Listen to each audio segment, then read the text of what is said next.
दीदी बॉल ये नीचे।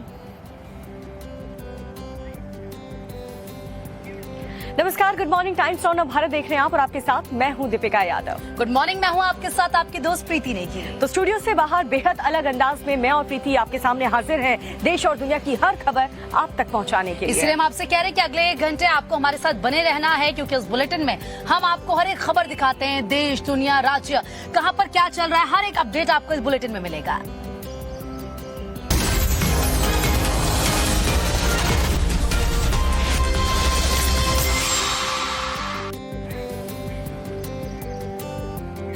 और बुलेटिन की शुरुआत इस वक्त एक वीडियो के साथ करते हैं जो चर्चा का विषय बना हुआ है, और ये वीडियो पंजाब का है। दरअसल जो भी इस वीडियो को देख रहा है दीपिका, वो पंजाब सरकार की आलोचना कर रहा है। आलोचना भी कर रहा है और साथ ही काफी ज्यादा सरकार के खिलाफ उनकी गुस्सा भी है। ये जो वीडियो वायरल हो रहा है, आखिर इस वीडियो में है क्या जो पंजाब से वायरल हो रहा है, दिखाते हैं आपको इस रिपोर्ट में।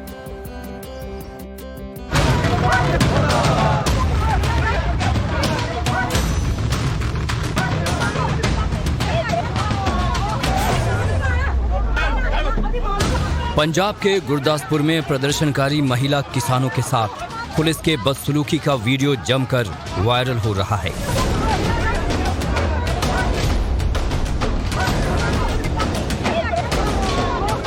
दरअसल कुछ किसान जमीन अधिग्रहण के खिलाफ प्रदर्शन कर रहे थे। इसी दौरान बड़ी संख्या में पुलिसकर्मी मौके पर पहुंचे और किसानों पर लाठियां बरसाने लगी। इस दौरान एक पुलिसकर्मी ने एक महिला किसान को थप्पड़ जड़ दिया, जबकि एक दूसरी महिला को धक्का देकर जमीन पर गिरा दिया।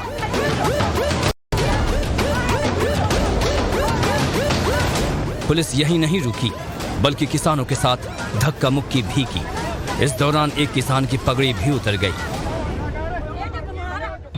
ਜਦੋਂ ਗਿਆ ਇਹਨਾਂ ਨੂੰ ਮੇਰੇ ਸਾਹਮਣੇ ਥੱਪੜ ਮਾਰਿਆ ਤੇ ਮੁੜ ਕੇ ਮੈਂ ਗਿਆ ਇਹਨੂੰ ਕਿਉਂ ਮਾਰਦੇ ਆ, ਮੈਨੂੰ ਵੀ ਫੜ ਕੇ ਤੂੰ ਆ ਗਿਆ ਉੱਥੇ ਥੱਲੇ ਪੁੰਜੇ ਹੱਡਿਆ ਮੇਰੀ ਪੱਗ ਲਾ ਕੇ ਥੱਲੇ ਸੁੱਟੀ ਇਹਨੂੰ।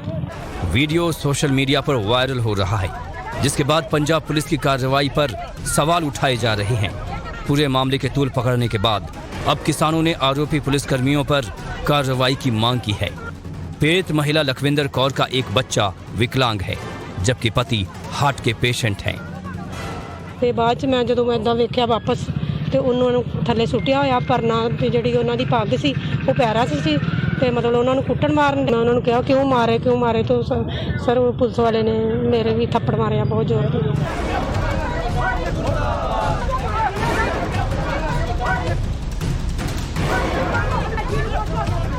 दिल्ली कटरा नेशनल हाईवे को लेकर किसान पंजाब सरकार की जमीन अधिग्रहण नीति का विरोध कर रहे हैं। इसे लेकर किसानों ने रेल रोकने का भी प्लान बनाया था। हालांकि प्रशासन के भरोसे के बाद इस कॉल को वापस ले लिया गया था। तो देखा आपने इस रिपोर्ट को, और इसी रवैये को लेकर के पुलिस की इसी कार्रवाई को लेकर के जो पंजाब सरकार है वो अब कटघरे में खड़ी हो गई है। तो वहीं दिल्ली सरकार यानी कि अरविंद केजरीवाल की पार्टी भी घिरती हुई नजर आ रही है। कभी शीश महल को लेकर के जो खुलासा हुआ है उसे लेकर, तो कभी उनके मंत्री जो जेल जा रहे हैं उसे लेकर। जी हाँ, और अब मनीष सिसोदिया के कबूलनामे से आम आदमी पार्टी की मुश्किलें बढ़ सकती है। सूत्रों के मुताबिक मनीष सिसोदिया ने 2 फोन तोड़ने की बात को कबूल कर लिया है। क्या है ये पूरा मामला, उस रिपोर्ट में देखिए आप। दिल्ली के पूर्व उप मुख्यमंत्री मनीष सिसोदिया ने कथित तौर पर उन 2 मोबाइल फोन को नष्ट करने की बात कबूल की है जो दिल्ली आबकारी नीति घोटाला मामले में सीबीआई की तरफ से मांगे गए थे। पिछले साल 22 जुलाई को केंद्रीय गृह मंत्रालय ने सीबीआई को आबकारी घोटाले में जांच शुरू करने का निर्देश दिया था। सूत्रों का दावा है कि उसी दिन से सिसोदिया ने नया मोबाइल फोन इस्तेमाल करना शुरू किया था। 19 अगस्त 2022 को सिसोदिया के कब्जे से एक ही फोन जब्त किया गया था।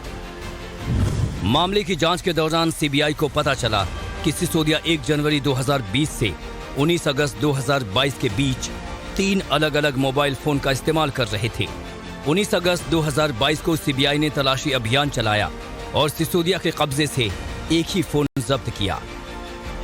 सूत्रों का दावा है कि सिसोदिया ने नया मोबाइल फोन इस्तेमाल करना उसी दिन से शुरू कर दिया था जब 22 जुलाई 2022 को केंद्रीय गृह मंत्रालय ने सीबीआई को आबकारी घोटाले में जांच शुरू करने का निर्देश दिया था।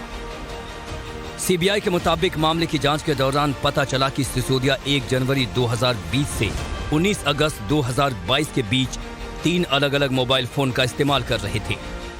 लेकिन सिसोदिया के कब्जे से 19 अगस्त 2022 को तलाशी अभियान के दौरान एक फोन ही जब्त किया गया था। सूत्रों के मुताबिक सिसोदिया ने 2 फोन नष्ट करने की बात कबूल की है। सूत्रों के मुताबिक 2 मोबाइल फोन के मामले में सिसोदिया को सीआरपीसी की धारा 91 का नोटिस भी दिया गया था। सबूत वाले हैंडसेट को जानबूझकर नष्ट करना सिसोदिया के खिलाफ एक और गंभीर मामला है। सिसोदिया फिलहाल हिरासत में हैं और उनकी कई जमानत याचिकाएं अदालत की तरफ से खारिज की जा चुकी हैं। तो जहां आम आदमी पार्टी की मुश्किलें बढ़ सकती हैं, देखिए किस तरीके से अगर कर्नाटक की बात करें तो कर्नाटक राज्य में आम आदमी पार्टी फेल हो गई, लेकिन कांग्रेस को जनादेश मिला और सीएम पद की तस्वीर साफ होने के बाद अब शपथ ग्रहण समारोह का काउंटडाउन शुरू हो चुका है। जी, आज शपथ ग्रहण समारोह होगा, लेकिन उसी के साथ साथ कैबिनेट में, कर्नाटक कैबिनेट में किसकी किस्मत चमकने वाली है उसको लेकर के भी देखना होगा। और साथ ही विपक्षी एकजुटता को दिखाने के लिए कांग्रेस ने इस समारोह में कई विपक्ष के बड़े नेताओं को भी इनवाइट किया है। कौन कौन इस कार्यक्रम में शामिल होने वाला है वो आपको दिखाते हैं।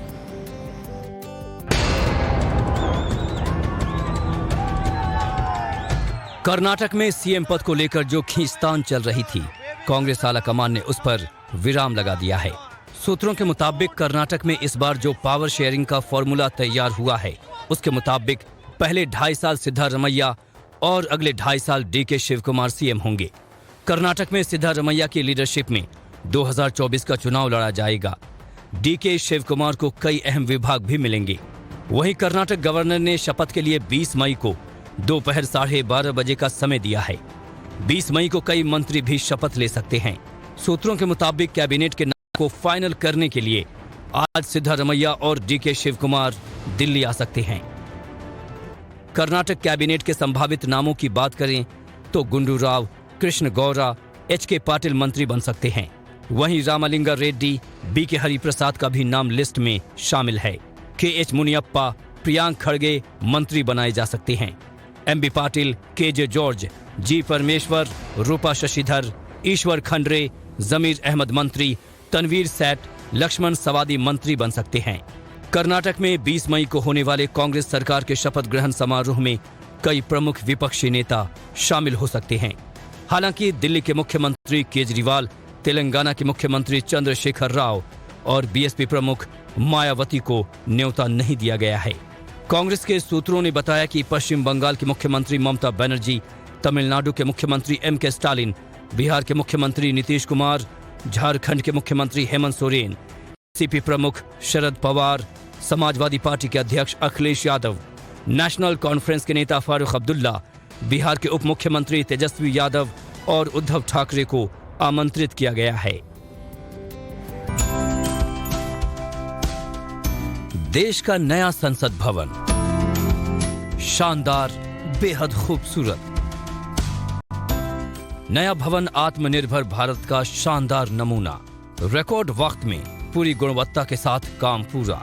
बस अब देश के लिए संसद भवन का उद्घाटन बाकी है, जिसे प्रधानमंत्री मोदी 28 मई को उद्घाटन करेंगे। स्पीकर ओम बिरला ने गुरुवार को पीएम से मुलाकात की और नए संसद भवन के उद्घाटन का न्योता दिया। अब आप समझिए कि नए संसद भवन में खास क्या है।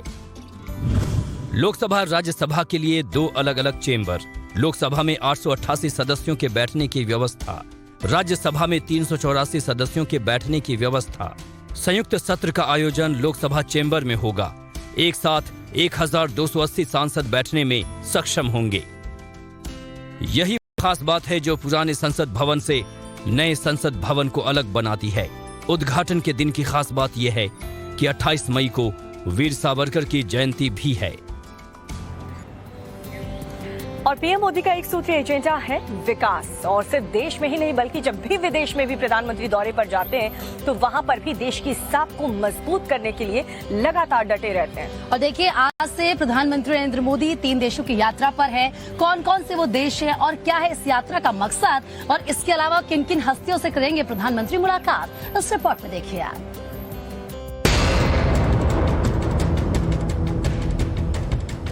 आज से 6 दिनों के लिए प्रधानमंत्री मोदी 3 देशों की यात्रा पर हैं। पीएम अपनी यात्रा के दौरान 3 सम्मेलनों में शिरकत कर रहे हैं। PM Modi G7 squad, FIPIC की बैठक में कई नेताओं से मुलाकात करेंगे। पीएम अपनी यात्रा के दौरान कई नेताओं से द्विपक्षीय मुलाकात भी करेंगे। आज से 24 मई तक यात्रा के दौरान कई बड़ी हस्तियों से मुलाकात करेंगे, जिसमें बिजनेसमैन, खास हस्तियों, विद्वानों, भारतीय समुदाय से पीएम चर्चा करेंगे। इसके अलावा प्रधानमंत्री सिडनी में प्रवासी भारतीयों को भी संबोधित करेंगे। सबसे पहले पीएम जापान की यात्रा पर होंगे, जहां G7 शिखर सम्मेलन में क्वाड ग्रुप के नेताओं से बैठक करेंगे।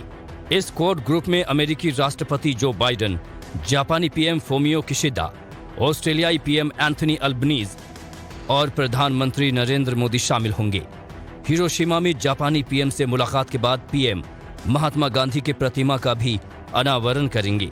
नेताओं से पीएम मोदी की कई गंभीर मामलों पर चर्चा होगी, जिसके तहत economic, Indo Pacific, East China Sea और साउथ चाइना सी जैसे सहित कई मुद्दों पर गंभीरता से चर्चा हो सकती है। 21 मई तक की जापान यात्रा के बाद पीएम मोदी 22 मई को पापुआ न्यू गिनी के लिए रवाना हो जाएंगे। उसी दिन वो ऑस्ट्रेलिया जाएंगे। 22 से 24 मई के बीच पीएम मोदी ऑस्ट्रेलिया में रहेंगे। इसके बाद भारत लौट आएंगे। और अब आगे बढ़ते हैं, 2 मिनट में दुनिया की खबरों की तरफ रुख करते हैं। जी हाँ, दिखाएंगे आपको ऑस्ट्रेलिया में कहां पर कहर देखने को मिला। क्रोएशिया में सैलाब ने लोगों की मुश्किलें किस तरीके से बढ़ाई है। दुनिया भर की खबरें सिर्फ 2 मिनट में। ऑस्ट्रेलिया के मेलबर्न में भीषण सड़क हादसा हुआ है। 45 छात्रों को ले जा रही एक स्कूल बस को ट्रक ने जोरदार टक्कर मार दी, जिससे 7 बच्चे बुरी तरह से घायल हो गए। सभी बच्चों को इलाज के लिए हॉस्पिटल में भर्ती करा दिया गया है। हादसा उस वक्त हुआ जब बच्चे एक एथलेटिक्स इवेंट से स्कूल जा रहे थे। पुलिस घटना की जांच में जुटी हुई है। आरोपी ट्रक ड्राइवर से पूछताछ जारी है। भीषण आग की तस्वीरें कनाडा की हैं। बीते कई दिनों से यहाँ के जंगलों में आग धधक रही है। कई हेक्टेयर इलाका जलकर खाक हो गया है। आग तेज लपटें आसमान छूने पर आमादा है। इसका धुआं अमेरिका तक पहुंच चुका है, जिससे बॉर्डर पर रह रहे लोगों को सांस लेने में दिक्कत हो रही है। तो वहीं कनाडा में 20,000 से ज्यादा लोग राहत शिविरों में चले गए हैं।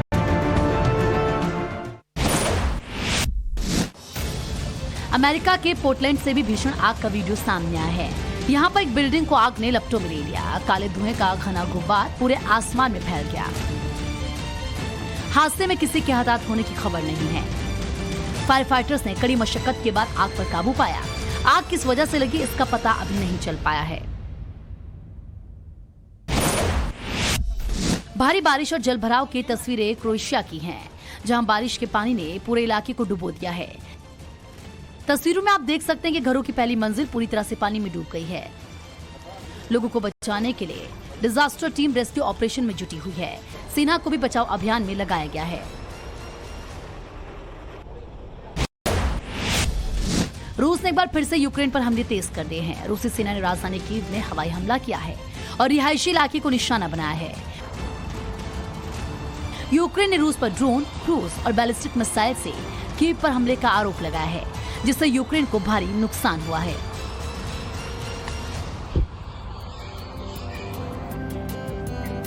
और दुनिया की खबरों के बाद अब आपको बताते हैं राजस्थान की खबर, जहां पर इसी साल विधानसभा के चुनाव होने हैं, लेकिन सचिन पायलट और अशोक गहलोत के बीच की जो टकरार है वो खत्म होने का नाम नहीं ले रही। जी हाँ, दरअसल राज्य में पोस्टर लगाए गए हैं, लेकिन सवाल ये है कि जो पोस्टर लगाए गए हैं उसमें पायलट के साथ गजेंद्र सिंह शेखावत की फोटो क्यों है और क्या लिखा गया इस पोस्टर में, देखिए आप।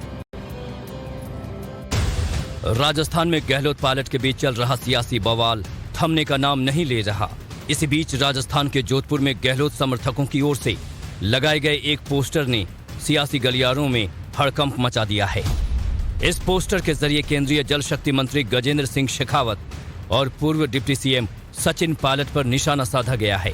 इस पोस्टर पर लिखा है, संजीवनी घोटाले पर चुप क्यों हो पायलट जी, जनता जवाब मांगती है। जोधपुर के रतनवाड़ा समेत 7 जगहों पर ये पोस्टर लगाए गए हैं।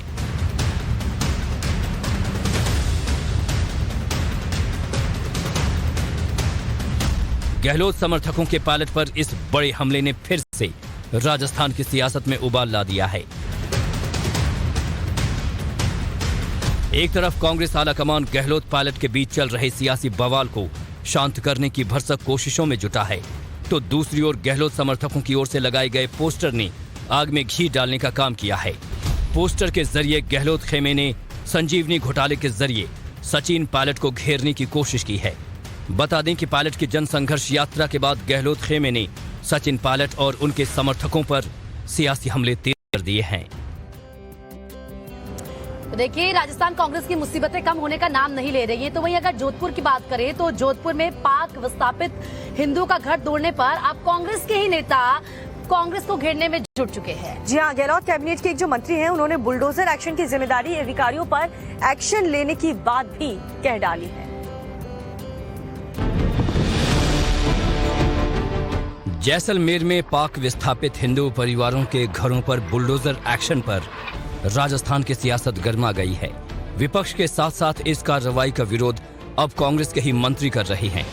गहलोत सरकार के मंत्री प्रताप सिंह खाचरियावास ने कहा कि अधिकारियों ने गलत किया है, लिहाजा उन पर कार्रवाई की जाएगी। अधिकारियों ने गलत किया है, अधिकारियों को जवाब देना पड़ेगा और हम कार्रवाई करेंगे। अधिकारी अचानक आप जाते हैं इस गर्मी में, उनको लोगों को घर उजाड़ देते हैं और कार्रवाई करते हैं। वहाँ कोई कलेक्टर हो, कोई अधिकारी हो, तैयार रहना चाहिए कार्रवाई। मैं खुद चीफ मिनिस्टर से बात करूंगा। बहुत गंभीर घटना है, ये षड्यंत्र है। ऐसे अधिकारी उनका जरूर नापेंगे उनको। जैसलमेर में पाक विस्थापित हिंदुओं पर हुई इस कार्रवाई पर बीजेपी हमलावर है। नेता प्रतिपक्ष राजेंद्र राठौड़ ने ट्वीट कर गहलोत सरकार को आड़े हाथों लिया है।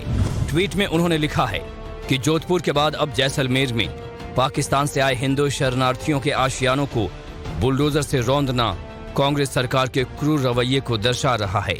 भयंकर गर्मी में बेघर हुए कई परिवारों के साथ हुए अमानवीय व्यवहार और दयनीय स्थिति की जिम्मेदार गहलोत सरकार है। सवाल है कि आखिर ये डीएम का फैसला था या फिर डीएम ने किसी के कहने पर ये एक्शन लिया। अब देखना होगा कि खाचरियावास जिस एक्शन की बात कह रहे हैं वो कब तक होता है। और रुक करते हैं अगली खबर की तरफ। ज्ञानव्यापी की अगर बात करें तो शिवलिंग नुमा आकृति कितनी पुरानी है, देखिए इसका पता तो सिर्फ और सिर्फ वैज्ञानिक तरीके से ही पता लगाया जा सकेगा। लेकिन इसी बीच इलाहाबाद हाईकोर्ट ने कार्बन डेटिंग का आदेश दे दिया। और आपको बता दें कि इसको लेकर मुस्लिम पक्ष किस तरीके से सुप्रीम कोर्ट पहुंच चुका है और सुप्रीम कोर्ट में आज इस पूरे मामले पर सुप्रीम सुनवाई होनी है। लेकिन इस बीच हिंदू पक्ष की तरफ से मंदिर को लेकर, प्राचीन मंदिर को लेकर मॉडल पेश कर दिया गया है। वाराणसी के ज्ञानवापी मामले पर हिंदू और मुस्लिम पक्ष आमने सामने हैं। परिसर में मिले शिवलिंग की प्राचीनता का पता चलाने के लिए इलाहाबाद हाईकोर्ट के आदेश को मस्जिद कमेटी ने देश की सुप्रीम अदालत में चुनौती दी है, जिसकी आज सुनवाई है। मस्जिद कमेटी की ओर से वकील हुजैफा अहमदी ने सीजेआई की अध्यक्षता वाली बेंच के सामने ये केस रखा है। कमेटी ने साइंटिफिक सर्वे के इलाहाबाद हाईकोर्ट के आदेश पर रोक लगाने की मांग की है। इस बीच हिंदू पक्ष की ओर से प्राचीन मंदिर का मॉडल भी बनकर तैयार है। महादेव के मंदिर का स्वरूप कैसा होगा, मंदिर की भव्यता कितनी सुंदर होगी, अब मॉडल पर गौर फरमाएं, जिसमें हिंदू पक्ष की ओर से तैयार किया गया है। मामले की सुनवाई अभी कोर्ट में है, लेकिन हिंदू पक्ष को उम्मीद है कि फैसला उनके हक में होगा और उसी तर्ज पर प्राचीन शिव मंदिर का निर्माण होगा। हिंदू पक्ष की ओर से बनाए गए मॉडल में खास क्या है वो भी समझिए।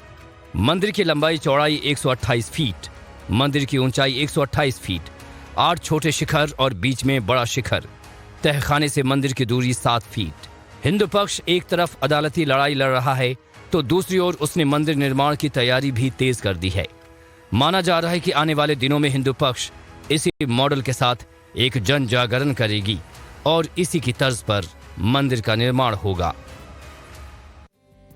तो सुप्रीम कोर्ट में आज ज्ञानव्यापी मामले पर सुनवाई होगी और ये तय होगा कि शिवलिंग नुमा आकृति की कार्बन डेटिंग होगी या फिर हाईकोर्ट का फैसला बरकरार रहेगा। और सुप्रीम कोर्ट की अगर बात करें तो सुप्रीम कोर्ट में भी कल एक अहम सुनवाई हुई थी, जिसमें आपको याद होगा पश्चिम बंगाल की मुख्यमंत्री यानी कि ममता बनर्जी ने केरला स्टोरी फिल्म को लेकर के बैन लगाने का ऐलान कर दिया था। किसी भी थिएटर में मूवी रिलीज ना हो ये आदेश दे दिया था। लेकिन अब सुप्रीम कोर्ट में सुनवाई हुई और सुप्रीम कोर्ट ने फैसला लिया कि इस बैन को तुरंत हटाया जाए। Tell me, when exactly you joined ISIS? ISIS कब ज्वाइन किया ये जानने के लिए क्यों ज्वाइन किया और कैसे ज्वाइन किया ये जानना जरूरी है सर।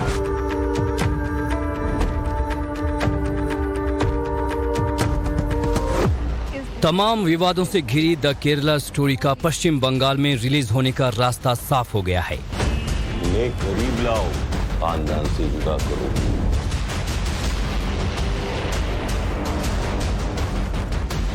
सुप्रीम कोर्ट ने इस फिल्म पर बंगाल सरकार की तरफ से लगाए गए बैन को हटा दिया। तो लंबी बहस के बाद अब ये फिल्म पश्चिम बंगाल में रिलीज होगी। फिल्म के मेकर्स की तरफ से दायर याचिका पर सुनवाई करते हुए सीजीआई डीवाई चंद्रचूड़ ने कहा, अभिव्यक्ति की आजादी का मूल अधिकार लोगों की भावना का मोहताज नहीं है। मुट्ठी भर लोग पाबंदी को तय नहीं कर सकते।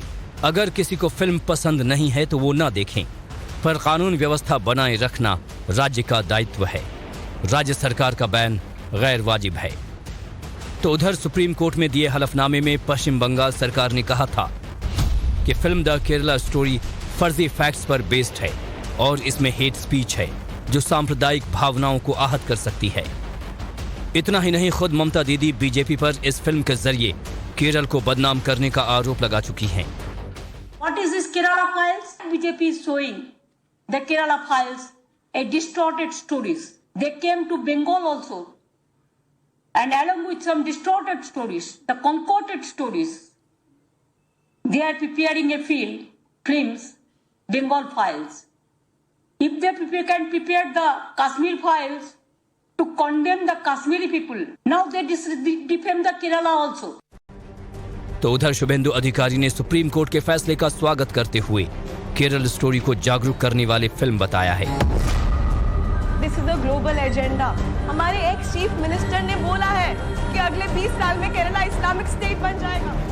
पश्चिम बंगाल सरकार की तरफ से पेश हुए वकील अभिषेक मनु सिंघवी ने सुप्रीम कोर्ट से कहा कि ये राज्य की जिम्मेदारी है कि किसी फिल्म को दिखाने का इंतजाम करें। कैसे वो 13 लोगों की शिकायत के आधार पर फिल्म पर बैन लगा सकते हैं। साथ ही कोर्ट ने तमिलनाडु सरकार को भी फिल्म की स्क्रीनिंग और फिल्म देखने वालों की सुरक्षा सुनिश्चित करने के लिए सभी सिक्योरिटी अरेंजमेंट्स करने के भी निर्देश दिए हैं।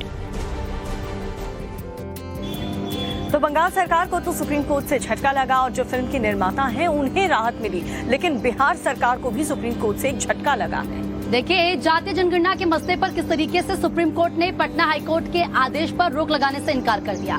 क्या था पटना हाईकोर्ट का आदेश और कैसे नीतीश सरकार आ गई है बैकफुट पर, उस रिपोर्ट में देखिए आप।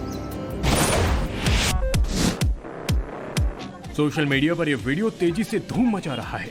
दरअसल इस वीडियो में ये शख्स ऐसी कार चला रहा है जिसे देखकर आपका सिर चकरा जाएगा। इस वीडियो को जिसने भी देखा वो सिर्फ इसलिए देखता ही रह गया क्योंकि ये शख्स जूते के डिजाइन में बनी कार ड्राइव कर रहा है। लोगों ने इसे पहले तो शूज समझा, लेकिन जब ध्यान से लोगों ने इस वीडियो को देखा तो दंग रह गए। दूल्हे राजा के गुस्सा होने का ये वीडियो सोशल मीडिया पर तेजी से वायरल हो रहा है। वीडियो में आप देख सकते हैं स्टेज पर खड़े दूल्हे दुल्हन के जश्न में दोस्तों ने जब मजाक किया तब दूल्हे राजा अचानक से भड़क गए। दूल्हे राजा इतने पर ही नहीं रुके, अपना हाथ सिर के पास ले जाते हैं और मन ही मन दोस्तों पर गुस्सा दिखाते नजर आते हैं। हालांकि इस वीडियो को जिसने भी देखा खुद को ठहाके लगाने से नहीं रोक सका।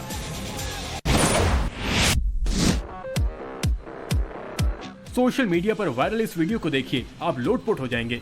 दरअसल एक युवक चोटी के सहारे अनोखे अंदाज में सिर हिलाकर गर्मी भगा रहा है।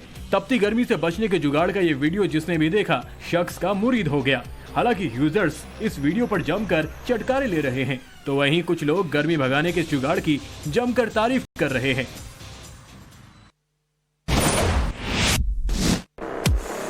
इंटरनेट पर एक वीडियो काफी वायरल हो रहा है, जिसे देखकर आप दंग रह जाएंगे। वीडियो में आप देख सकते हैं सांपों की प्रजाति कोबरा के घर में एक शख्स घुसता है। यहाँ सांपों का बहुत सारा झुंड रहता है। तभी कोबरा शख्स को डसना चाहता है, जिसके बाद इस शख्स को गुस्सा आ जाता है।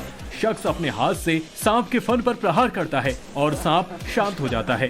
शख्स का ये वीडियो सोशल मीडिया पर धमाल मचा रहा है। कहावत आपने सुनी है कि पानी में रहकर मगरमच्छ से बैर, लेकिन इस वीडियो ने इस कहावत को झुठला दिया है। तेंदुए ने एक मगरमच्छ का शिकार किया है, वो भी पानी में जाकर।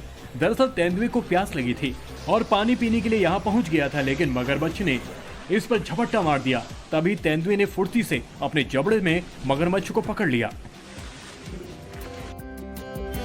बात मध्य प्रदेश की करते हैं। मध्य प्रदेश के कूनो नेशनल पार्क में दरअसल अफ्रीका से लाए चीतों की मौत के बाद अब सुप्रीम कोर्ट में इस पूरे मामले को लेकर सुनवाई हुई।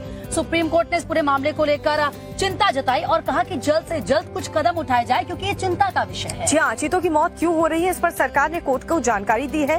क्या कोर्ट ने कहा है और सरकार ने क्या कुछ कहा था, ये सब कुछ इस रिपोर्ट में आपको दिखाते हैं। मध्य प्रदेश के कूनो नेशनल पार्क में अफ्रीका से लाए गए 3 चीतों की मौत पर सुप्रीम कोर्ट ने चिंता जताई है। कोर्ट ने कहा है कि चीतों को सिर्फ एक जगह बसाना सही नहीं होगा, उन्हें किसी और जंगल में भी बसाने की कोशिश की जानी चाहिए। सुनवाई के दौरान कोर्ट ने साफ किया कि वो सरकार पर सवाल नहीं उठा रहे हैं, वो सिर्फ चीतों को लेकर अपनी चिंता व्यक्त कर रहे हैं।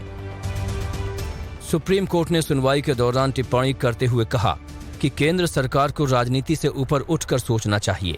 कोर्ट ने केंद्र सरकार से चीतों को राजस्थान शिफ्ट करने पर विचार करने को कहा है।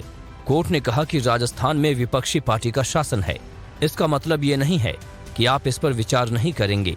सुप्रीम कोर्ट ने कहा कि विशेषज्ञों की रिपोर्ट से पता लगता है कि इतनी बड़ी संख्या में चीतों के लिए केएनपी पर्याप्त नहीं है।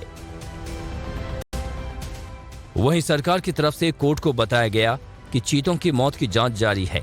सरकार ने कोर्ट को बताया कि एक मादा चीता ने 4 शावकों को जन्म दिया है। ये चीता प्रोजेक्ट की एक बड़ी कामयाबी है।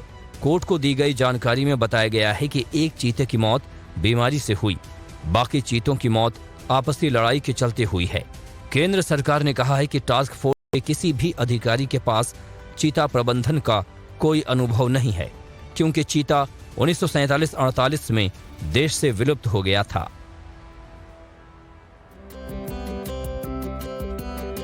सुप्रीम कोर्ट की बात करें तो आज सुप्रीम कोर्ट को 2 नए जज मिलने वाले हैं, जिसको लेकर के राष्ट्रपति ने 2 नामों को मंजूरी दे दी है। तो कौन से हैं 2 नए नाम और क्या है इनका बैकग्राउंड, इस रिपोर्ट में देखिए आप। सुप्रीम कोर्ट में 2 नए जज आज पद की शपथ लेंगे।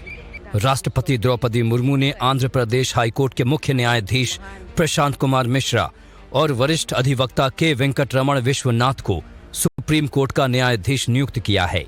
शपथ ग्रहण समारोह आज सुबह 10:30 बजे होगा। इस समारोह की लाइव स्ट्रीमिंग भी की जाएगी।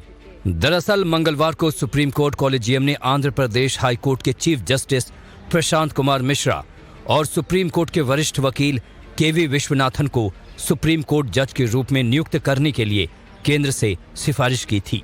केवी विश्वनाथन अगस्त 2030 में देश के मुख्य न्यायाधीश बन सकते हैं और 9 महीने से ज्यादा यानी 25 मई 2031 तक पद पर रह सकते हैं। वो बार एसोसिएशन से सीधे सीजेआई बनने वाले 4थे जज होंगे। सुप्रीम कोर्ट कॉलेजियम ने बार एसोसिएशन के प्रतिष्ठित सदस्यों के नामों पर भी विचार किया है। केंद्र सरकार ने कॉलेजियम की सिफारिश पर 48 घंटे के भीतर मुहर लगा दी और राष्ट्रपति द्रौपदी मुर्मू ने नियुक्ति पत्र भी जारी कर दिए। केंद्रीय कानून मंत्री अर्जुन राम मेघवाल ने ट्वीट कर इसकी जानकारी दी है। सुप्रीम कोर्ट में न्यायाधीशों के स्वीकृत पदों की संख्या 34 है, हालांकि फिलहाल वहां 32 न्यायाधीश हैं।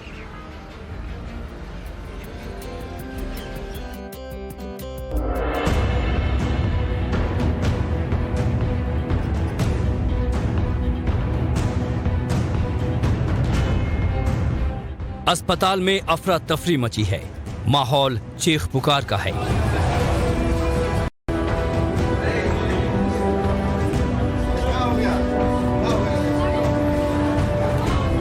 ये हालात तब हुए जब बिहार के छपरा जिले के अस्पताल में 1, 2, 3 या 10, 20 नहीं बल्कि एक साथ 55 बच्चे भर्ती कराए गए।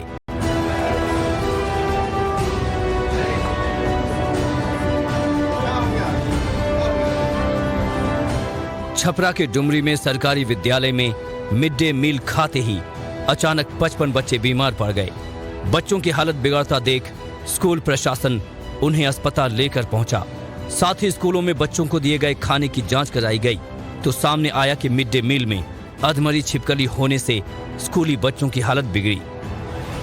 छिपकलियां बना बना के लोग भेजता है और मोटा मोटी 50-55 बच्चे लोग की हालत बहुत बुरी दयनीय है, जो कि हम लोग हॉस्पिटल में लेकर आए हैं। इतना बार बोले हैं ठेकेदार को कि आप लोग मिड डे जो लाते हैं उसको अच्छा से बना कर लाए, लेकिन कहने के बावजूद आज ये स्थिति में है।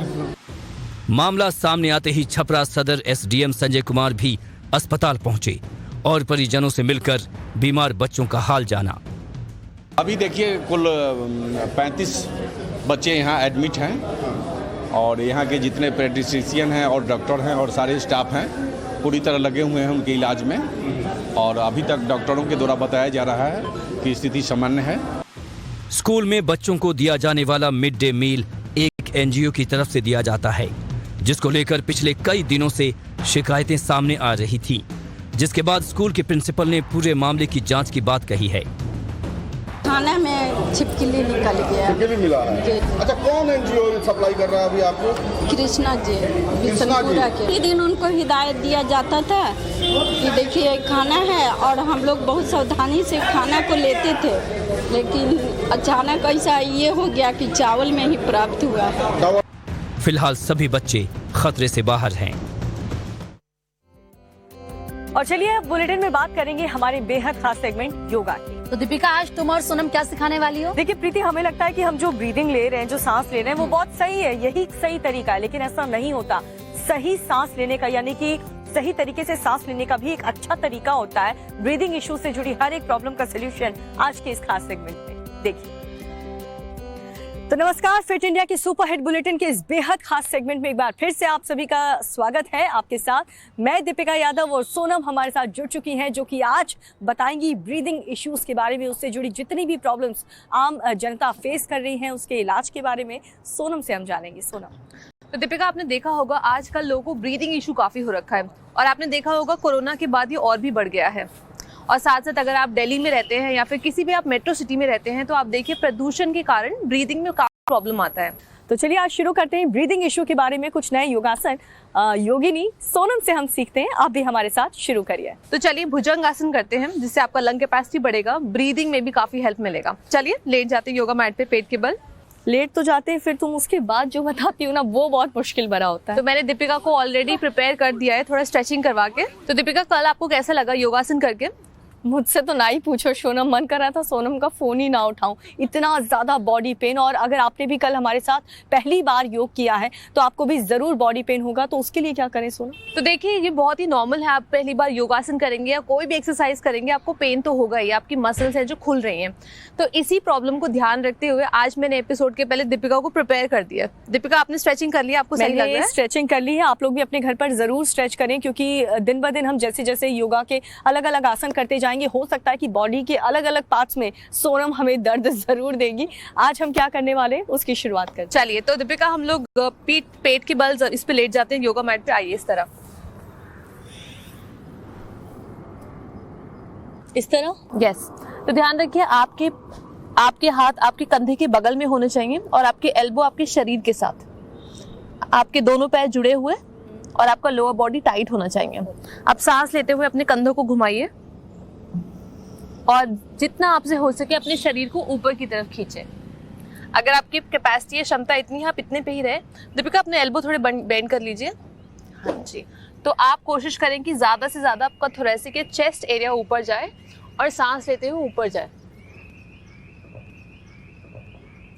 10 सेकेंड 20 सेकेंड अपनी कैपेसिटी के हिसाब से आप इसमें बने रहें और कोशिश करें कि आप ऊपर की तरफ देखें।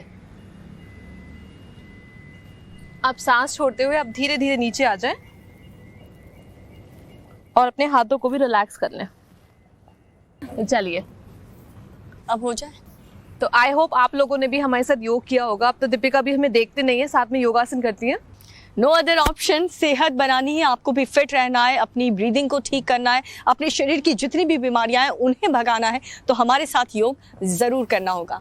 तो चलिए एक बार फिर से रिपीट कर लेते हैं, देखते हैं दीपिका की कोई गलती थी उन्हें सुधार लेते हैं, और अगर आप भी सेम मिस्टेक कर रहे हैं आप भी अपने में सुधार कर लीजिए। चलिए एक बार शुरू करते हैं।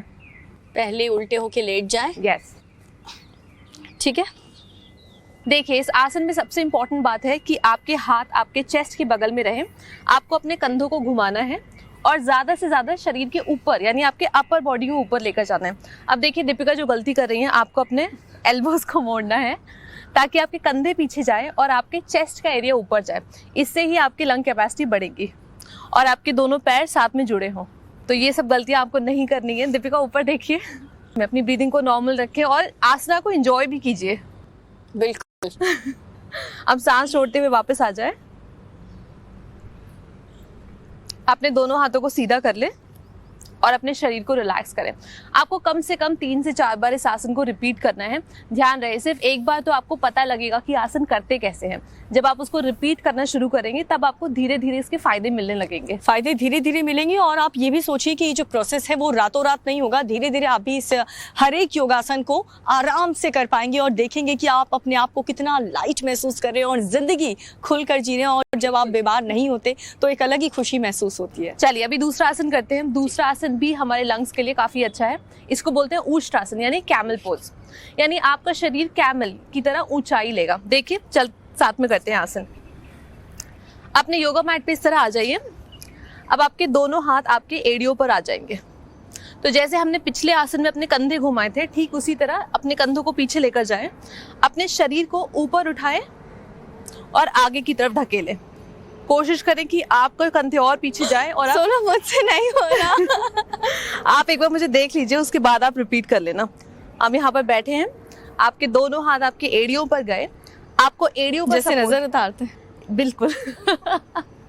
आपको एड़ियों का सपोर्ट लेना है। अपने शरीर को ऊपर उठाया, आगे की तरफ ढकेला, कंधों को पीछे लेकर गए और कोशिश करिए कि आपका सर ज्यादा से ज्यादा पीछे जाए। सोनम, क्या मैं ठीक कर रही हूँ? चलिए अब दीपिका को भी देख लेते हैं वो कैसे कर रही है। तो सबसे इम्पोर्टेंट है आप अपने इस तरह बैठ जाएं। आपके थोड़े पंजों में गैप होना चाहिए। दीपिका, अब आप बैठ जाइए। ठीक है, अब आपको अपने दोनों हाथों का नजर उतारते हुए एड़ियों का सपोर्ट लेना है। इसमें शरीर को उठाने का एक ट्रिक है। तो आप अपने कंधों को पीछे रोल कीजिए। अब अपने शरीर को ऊपर उठाएं, बिल्कुल, और उठाएं, थोड़ा थोड़ा और, थोड़ा और। अब आपको अपने शरीर को आगे की तरफ ढकेलना है, बिल्कुल एग्जैक्टली, और अपने सर को पीछे। अगर आप बिगनर हैं तो शायद आप कुछ ही सेकंड इस आसन को होल्ड कर पाए, वो भी एकदम ठीक है। अपनी कैपेसिटी से ही आसन कीजिए। अगर आपको मसल्स में शिवरिंग फील हो रही है, दीपिका आपको लग रहा है? हाँ, जल्दी उतारो। जब भी आपको शिवरिंग फील हो, वो आपका मैक्सिमम है, वो आपका लिमिट है। आपको तभी आसन बंद कर देना चाहिए। आ जाइए वापस। यस। अब इसके बाद हम लोग शरीर को रिलैक्स करने के लिए थोड़ा सा बालासन भी कर लेंगे। यानी यहाँ से आपने अपने पंजों को सीधा किया, सांस लेते हुए हाथों को ऊपर लेकर जाए और आगे की तरफ आ जाए।